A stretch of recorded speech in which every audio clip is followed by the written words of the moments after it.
The fact that I literally have no more shelf space on my current bookshelf, yet I continue to buy books, is a serious problem. I truly do not know what to do except have someone take my credit card away from me because I should not be allowed to buy books. I said I was going to go on a book buying ban in January. It is January 6th. I've already bought 3 books this year. It is truly a real problem, but nevertheless, today I have 12 books to show you guys that I've accumulated before Christmas, for Christmas, and a little bit after Christmas. Hello everyone, welcome back to my channel. My name is Alessandro, and yes, today I have a big old book haul to start off 2024 for you. Now, I work in a library. That is one of my main jobs that I've been doing for the past almost year now. My library system's pretty good about getting multiple copies of popular books in. A lot of the books that I've just read in the past year have been from my library. And truthfully, a lot of these books today, maybe not a lot, but some of these books are books that I have already read and then bought because I love them so much. And my problem is a lot of the new books I buy that I haven't read, I buy them and I just don't read them, or at least I don't read them in a timely fashion. But yes, today I have 12 books to show you guys. This is probably gonna be my biggest book haul ever. I don't normally acquire this many books in such a short amount of time. We have a good mix of genres, but we definitely have a lot of fantasy books. As you guys know, I was in my fantasy era in 2023 and I'm continuing into that era in 2024 for sure. Also, just to let you guys know before the video starts, I will have a channel update video coming very soon. There's just some stuff I want to talk about regarding my channel, where I've kind of been, my inconsistency with uploads in the past few months, and more, so stay tuned for that. Alright, starting off with book number 1, I'm really excited for this book. Now, on my side of BookTube that I watch, most of the content creators I watch and who I follow are people who mainly consume fantasy books. I think that's kind of why I got so into fantasy in the past few years, because just frankly, all the content creators I watch are reading fantasy books. But this book is actually a historical fiction book set in World War II. This author is the same author of The Last Bookshop in London, which was one of my favorite books of 2022. I absolutely love her writing style. I love her characters. The story was so incredibly moving in that book. It really highlighted the power of stories and reading in community, and I think this book will be no different. This is The Keeper of Hidden Books by Madeline Martin. Kind of like in The Last Bookshop in London, where we were taking place during World War II wartime, The Keeper of Hidden Books this time takes place instead of London. This takes place in Warsaw, Poland. In this book, The Keeper of Hidden Books, we're following our main character, Zofia, who on the back cover says her 2 comforts in life have been her best friend and books. But during this time of Nazi occupation in Warsaw, Poland, Zofia is really struggling to kind of make things work, not only with her best friend, but also to keep all the books in her community safe. I believe they end up starting like a secret book club with a lot of other books that might be like potentially looted by Nazi forces. Overall, it's giving me very similar vibes to The Last Bookshop in London. I just love stories about stories, you know, they're so incredible. They just like really not only ignite the love of reading in you again, I think, which is how I felt after reading The Last Bookshop in London, but they also just give you such like an insight into the power that reading really has. I think if you love stories about stories and you just love books about books, frankly, and maybe you don't mind a historical fiction set in World War II, I know that's a really popular time period to set historical fiction books in. I think you will really love The Keeper of Hidden Books, and I would also recommend The Last Bookshop in London. Also, I'm doing this in no particular order. There's so many books piled around me, it's not even funny. I think the next book we're going to go with is actually The Dragon Republic by R.F. Kuang. I'm telling you guys, I am so late to the party with fantasy. All these fantasy books I'm going to talk about today are not 2023 releases, frankly. I'm just now playing catch up with all these books because I haven't really been a big adult fantasy reader in the past. So all these books that have come out in like 2019, 2018, I'm getting now too. For those of you who don't know, R.F. Kuang is the author of the Poppy War Trilogy. This is The Dragon Republic, book number 2. I did read the Poppy War in, I think, November of last year. I didn't really talk about it at all. I just didn't have the time or bandwidth to really talk about it because that book ruined my life in the best way possible. It's hard to recommend the Poppy War Trilogy because there are certain parts of the book that are so brutal and gruesome and morbid that it's hard to recommend it for people. I actually gave the Poppy War 4.5 out of 5 stars, one of my highest ratings for a fantasy book I've ever given. The Dragon Republic, like I said, is book number 2, but to give a little bit of an overview of the story, we're following our main character, Rin, who is kind of a war orphan from, in this book series, there's been 2 Poppy Wars between the countries of, in the book is called Nikon and the Federation of Mugen. Rin is living with her foster family who plan to marry her off to a much older gentleman, when Rin concocts a plan to say, okay, listen, if I can take this nationwide military exam to test into like a very elite military academy, you have to let me go. I won't get married off. Rin studies her butt off for like 2 years. She tests into the most elite military academy in Nikon called Seingard, but all is not well because once she arrives at Seingard, there are signs that a 3rd Poppy War between Nikon and the Federation of Mugen might be brewing again, and the plot kind of goes from there. The ending of the Poppy War, which is book number 1, is just called the Poppy War, was explosive, literally, if you know, you know. And I'm really excited to read The Dragon Republic. We're following a lot of the fallout from what happens in the Poppy War. Just kind of like, this is not really a spoiler, but even though the Poppy War, the first book, is kind of pitched as only being at the military academy Signgard, a lot of the book does not happen at Signgard. So it's not just like a military academy book, training book. There are a lot of intense action scenes in that book as well that take place all throughout the country of Nikon. It is really poignant. It really has a lot of commentary on like class as well. I don't say this lightly. I truly think R.F. Kuang is one of the more genius writers of our generation. I believe she's not even 30 yet, has 5 books, and for her to write books like this that have such emotional impact and are so devastating, it's just kind of crazy, frankly. I'm really excited to get to the Dragon Republic this year and potentially even read the 3rd book called The Burning God. Next up, we have a book I was actually gifted for Christmas. Thank you so much to my friend Sarah, who came to visit me a little bit before Christmas, and we went shopping and she gifted me this book. This is the Barnes & Noble exclusive edition of Emily Wilde's Encyclopedia of Fairies by Heather Fawcett. Truthfully, I know very little about this book. I just really like the cover and I've heard a lot of good things about it on BookTube.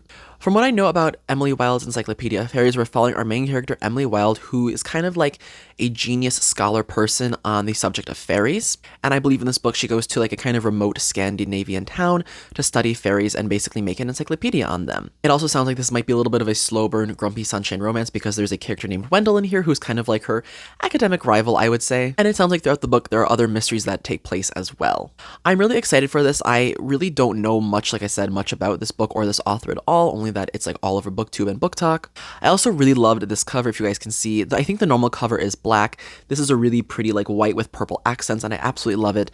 Truthfully, like I said, this is the book I know the least about on this list, but I'm very excited to read this. I love me some grumpy sunshine slow burn romance. The next 2 books I actually got from my mom for Christmas, so thank you so much, Mom, for getting me these. She knows how much I'm a fan of this series, and I have already completed this series. I talked about it at length on this channel, so you can literally click on any video from 2023 and I'll probably be talking about the series. We'll talk a little bit more about it today, not too much, but of course these are the final 2 books in the Greenbone Saga, being book number 2, Jade War, and of course the soul-crushing, gut-wrenching Jade Legacy, book number 3, and the final book in the Greenbone Saga. I love this series down. I cannot say that enough. I absolutely love the Greenbone Saga. I have the second 2 books here. I have Jade City right on my shelf. Oh gosh, where is it? Jade City is right here, which is book number 1 in the Greenbone Saga. I think the Greenbone Saga is such a great place to start with fantasy. Not only is it really kind of like very action-packed and like has really great plot twists and action moments, it has a lot of political intrigue as well, especially in book number 2, Jade War, which actually was one of my favorite books from the series. I think I'm of the unpopular opinion that Jade City book number 1 was my favorite book because I like the action aspects of it so much. In Jade City and in the Greenbone Saga as a whole, we mainly take place on this island called Kekon and in the capital city of Kekon called Janloon. There are 2 families that are basically like crime mafia families who rule a lot of the city's enterprises and economic businesses. They are running the show, even though there's like a government and police force on Kekon and in Janloon. The Greenbone families are definitely the ones running the show. The main family that we follow is one of the 2 main ruling families called the Kaul family, spelled Kaul. And the other ruling family is called the Ayt family, spelled Ayt, but they're also known as the Mountain Clan. The Kaul family is known as the No Peak Clan. And in these families, there are people called Greenbone Warriors who use the power of jade crystals to enhance their martial fighting abilities. The plot of the book kind of accelerates when there is a new drug introduced in Janloon that allows non-Greenbone trained people to use jade to fight. This is a really big problem for the Greenbone families, especially since they like being in control. And when open fighting erupts in the streets between the 2 Greenbone families and the non-Greenbone warrior trained people, the plot really accelerates from there. That is a very basic overview of what happens in this series. There's so much that happens in this series, oh my goodness. If you like East Asian inspired historical fantasy with more of like an urban setting, because this does take place in like a city that is developing, I think you'll really love this series. I just love this series so much. I just don't think anything will really be this series for me. There's nothing really like it out there. It's really unique in all its aspects. I think another big layer of this book series is that it's really a family saga. You're following the Kaul family over multiple generations, multiple years even. And Jade Legacy, while it is close to 800 pages, just ruins your life. It just ruins it. I just don't know what else to say. It is such an amazing book. Fonda Lee really said, I'm going to wrap up in the best way possible. And it really explores a lot of themes like what it means to have a duty to your family. What will you do to save your family? What will you do for your family? And that theme is really explored across all 3 books. It is really an excellent, excellent series. Definitely check it out. I think while we're at it, we're going to do another series that I really enjoyed out of 2023. I did end up buying these books for myself right around Christmas, and this is book number 2 of the Daevabad Trilogy called The Kingdom of Copper, and I have the really, really long 3rd book in the series, Empire of Gold, as well. Now, you might be saying, if you've been on my channel for a little bit, you said, Alessandro, you read The City of Brass, book number 1 in June, and you didn't like it. Well, if you watched my summer reading wrap-up in August where I talked about how I read The City of Brass again and then really enjoyed it upon my second read, you would know that I absolutely love this series. I have read Kingdom of Copper book number 2 already, but I'm only 300 pages into Empire of Gold. I truly don't want Empire of Gold to end. It is such a good read so far. I have to put it down because I was like, I'm just not ready to be done with this world yet. The Daevabad Trilogy is a little bit different from the Greenbone Saga. I think these are both pretty good places to start with fantasy. While the Greenbone Saga is more urban fantasy, the Daevabad Trilogy is more like a historical fantasy with lots and lots of political intrigue. It takes place in like 17th, 18th century Cairo. We're following our main character Nari, who's a con woman living on the streets of Cairo, and one day during her like kind of fake rituals, she's accidentally summons a jinn warrior named Dara, who whisks her way to a city called Daevabad, which he is telling her that she is irrevocably bound to.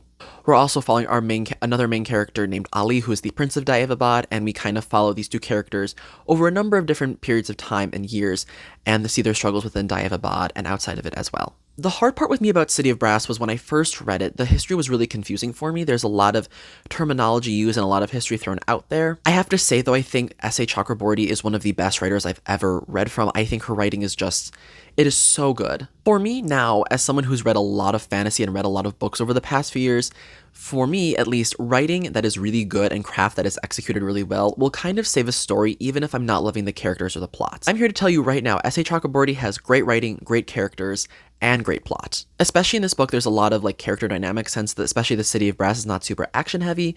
I would say the Kingdom of Copper is definitely the more action heavy book, and Empire of Gold is more political in tone as well. These books are just so intricate and so well thought out. I really love the history behind them. If you love history, I think you'll really enjoy these. And I'll probably be talking about the Empire of Gold since that is the last book I have to read, other than the novella River of Silver later on this year.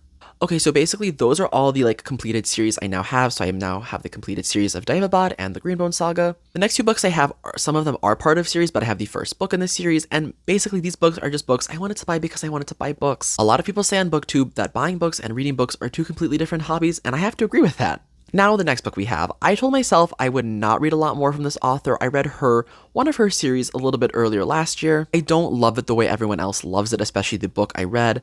That is the ACOTAR series by Sarah J. Maas, and the book I'm talking about in this video is the first Crescent City novel, House of Earth and Blood.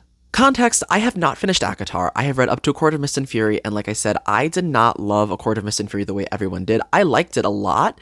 I just didn't fall head over heels for it, as I guess some people do. When I was in Barnes yesterday and I saw the Crescent City book, I was like, I know a little bit about this. I know it's kind of like a fantasy murder mystery book. And I read the plot in a couple of pages and I was like, you know what? I'm going to give it a try. I have a credit here today. I want to try it. I want to see what the hype is about. I know House of Flame and Shadow, I think, is coming out later this month. I don't think I'll be able to finish both the House of Earth and Blood and the next one, House of Sky and Breath, before House of Flame and Shadow, because if you can see, this book is like 800 pages long. Oh my goodness. Nevertheless, I'm actually really excited to get into this. If you guys don't know, I actually used to almost exclusively read mysteries and thrillers. That was the genre that I read from. I don't know very much about Crescent City, except that, like I said, it is kind of like a fantasy murder mystery. Just from reading the synopsis of the book, it sounds really interesting. We're following our main character, Bryce, who is a half-fae, half-human living in a city called Lunathion City, also known as the Crescent City. A murder takes place in the city one day that kind of like shakes the foundations of the city and kind of ruins Bryce's life as well. And 2 years have passed, and Bryce is just trying to kind of put the past behind her, not think about the murder too much. But when another brutal murder takes place, and a fallen angel, it sounds like, named Hunt, is assigned to kind of watch Bryce's every footsteps, she realizes she cannot put the past behind her any longer. It sounds like Bryce and Hunt work together to kind of unravel the mystery, but the things that they are working at, the powers at be, are kind of very sinister. And it sounds like a bunch of triggering events happen like that, and there are some creatures in hell, H-E-L in this book, are kind of stirring, and the plot kind of goes from there. This just sounds really intriguing to me. I enjoyed ACOTAR, and I enjoy that kind of fantasy setting, but this urban setting, this kind of new agey setting, just seems really intriguing to me. I will definitely be vlogging this, or at least doing maybe a more dedicated video to House of Earth and Blood, and maybe even House of Sky and Breath as well, because I just have a lot of opinions on Sarah J. Maas. I want to talk about it, and I want to really get your guys' opinions too. Now, the next book on this list is a book I have also read, and I actually got it from work. I saw it. I work in the children's department. I saw it at work one day and I was like, hey, that looks really cool. There's a giant cat on the cover and a free little library. That's pretty cool. This is The Lost Library by Rebecca Steed and Wendy Mass. This is actually a middle grade book and one of the only middle grade books I read this year. I don't really know how to describe this book without kind of reading from the synopsis, so I'm actually going to do the rare thing. Instead of trying to summarize it myself, I'm going to read straight from the synopsis. When a mysterious little free library, guarded by a large orange cat, appears overnight in the small town of Martinville, 11-year-old Evan plucks 2 weathered books from its shelves, never suspecting that his life is about to change. Evan and his best friend, Rafe, quickly discover a link between one of the old books and a long-ago event that none of the grown-ups want to talk about. The 2 boys start asking questions whose answers will transform not only their own futures, but the town itself. Told in turn by a ghost librarian named Al, an aging but beautiful cat named Mortimer, and Evan himself, The Lost Library is a timeless story from award-winning authors Rebecca Steed and Wendy Mass. It's about owning your truth, choosing the life you want, and the power of a good book, and of course, the librarian who gave it to you. After the Greenbone Saga, this is probably my favorite book of 2023. It's hard to explain what I love so much about it. I think it's just such a wholesome story after reading so many devastating and sad fantasy books that are adults. Having a middle grade book that's kind of refreshing and a little bit lighter, but also a little bit sad in some moments, but also very heartwarming. It was just really amazing. It's definitely an ode to librarians and those who love books. After working in my current job and reading this book, I really have thought about going down the path of becoming a librarian, and I just love the stories about being in a library in this book, the power of reading again, and the kind of adventures that Evan and his best friend Rafa get up to, and of course to read from the giant perspective of Mortimer the cat was absolutely a fun time as well. If you're looking for a wholesome middle grade book, I would actually highly recommend this. I suppose this next book would also qualify as historical fiction, like The Keeper of Hidden Books does. This author is someone I know very little about, but he has won numerous literary awards. He's very prolific. This is Colson Whitehead's Harlem Shuffle. This is the first book in what I believe is going to be a trilogy, and in this book we're following our main character Ray, who's a normal everyday salesman living in 1950s Harlem, New York. And in this book, there are 3 different capers that take place over a period of a couple of years, and our main character Ray, who is like I said, a normal everyday shopkeeper, is kind of caught up into them and is the main focus of these capers. That's kind of all I know about this book. I know this book has won numerous awards. It is really, really popular. I want to read his book after this, which also follows Ray, called Crook Manifesto. I'm really excited to get into this. I actually bought this because my mom and I both really want to read it, so we're going to try and buddy read this. It seems kind of like a fun, heisty novel that has a historical setting, probably with amazing writing, of course, and I'm really looking forward to getting to this. Now, the second to last book on this list is actually a book from an author I have read previously. This is New Adult by Timothy Janowski, and last year I read Never Been Kissed by the same author. I really liked Never Been Kissed. I liked that it was a very low spice, very wholesome book. I gave it 3.5 stars. And in New Adult, we are following our main character, Nolan Baker, who is kind of a struggling comic living in New York. By the time he's 30, he wants it all. He wants fame, he wants accolades, he wants money. But right now at 23, he's just struggling to make ends meet and pay rent. So when his sister's wedding comes up, who's the perfect favorite child of his family, he kind of takes it as a wake-up call and decides to ask his best friend, Drew, to be his date to his wedding.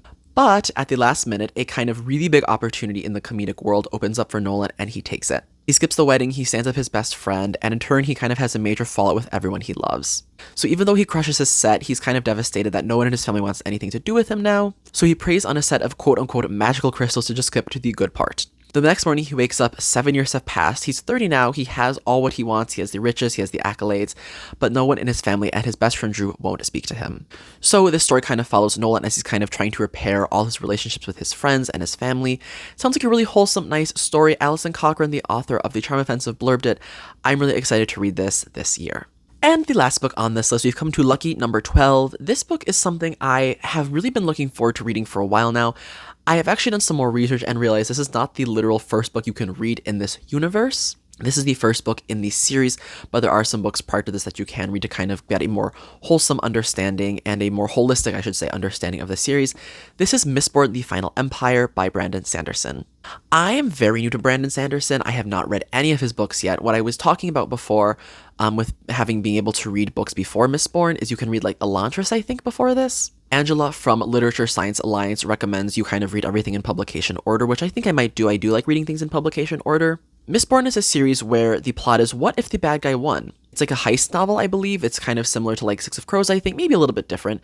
I know it's a heist novel where a band of unlikely people band together to kind of overthrow this really evil overlord ruler. It sounds like there's also a really unique magic system in this. I know this is an extremely popular book, and I'm not doing it justice by describing it.